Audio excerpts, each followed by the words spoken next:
tayo going to Apari.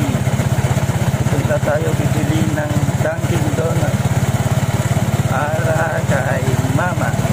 Surprise ni Brother Emmanuel. Going to Apari. Drive po tayo. Pasapasada tayo. Kaya tayong pasahero. Kuha tayo ng